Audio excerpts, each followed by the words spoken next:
All right, so I just selected which picture I wanted to edit. I duplicated it so that I have a color copy, and then I'm going to make my black and white copy. You don't have to do that, but if you want to, you can go to edit and duplicate one photo.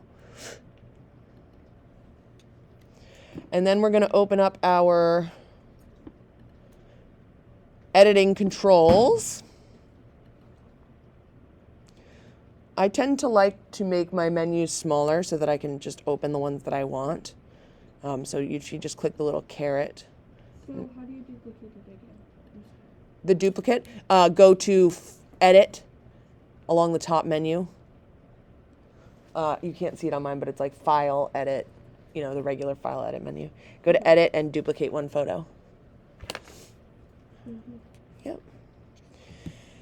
And when you open up your controls panel, you can click on where it says Profile. It says Color, and you're going to change it to monochrome.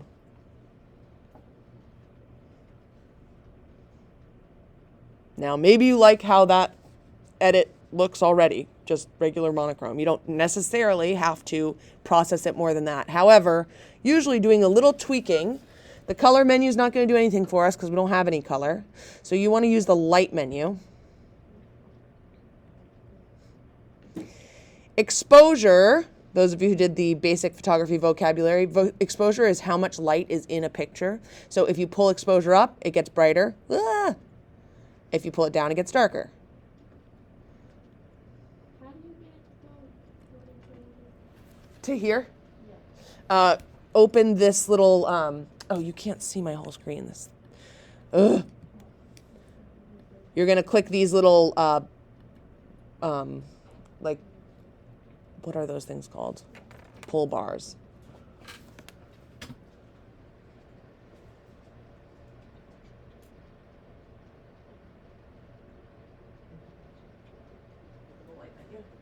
So exposure is how bright or dark the picture is.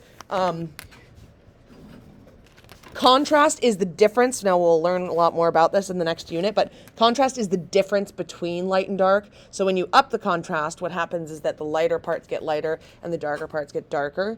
When you down the contrast, everything moves towards the middle. Highlights, when they go up, highlights get brighter, go down, get darker. Shadows is the opposite. When it goes up, the shadows get lighter. So if you wanted to go super extreme, you could bump the contrast and then make your highlights high and your lowlights low, and then that's wild. White's high. Doesn't look very good, but I'm just showing you the extreme. The other thing you may be interested in is under effects. Well, you can try out all of these, but under effects, vignette is when you make where you have dark or light edges. And so this is sort of it's like it's sort of an old school thing that used to happen when light would leak in a camera. And so when it's black, when it gets black on the edges, that's like because the light was being let into the camera. But that's sort of a fun effect.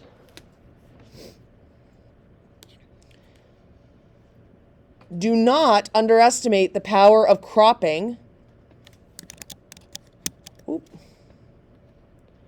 Crop and rotate. That's the tool that's right below our levels. So remember, removing extraneous information sometimes helps. Now this, of course, this picture is not really abstract at all. It's very realistic. But if I start cropping it,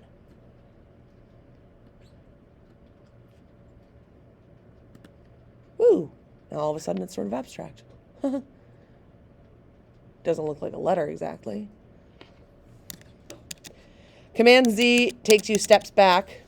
And if you don't like anything that you did, well, you can check what it used to look like by clicking this little button down, Show Original, and you can look at what it used to look like. If you want to get rid of all your edits, you can go to Photo, the menu along the top, and go Reset Edits. I'll bring you back to the beginning. So at minimum, you must convert each of your alphabet pictures to black and white. So all of them should be black and white. Other than that, you can edit to your heart's content. Maybe you only like, maybe some of them don't need editing and some of them do. Maybe you want to like put a specific effect on all of them to make them look similar. That's up to you. But at the minimum, all of your alphabet letters have to be black and white. Okay?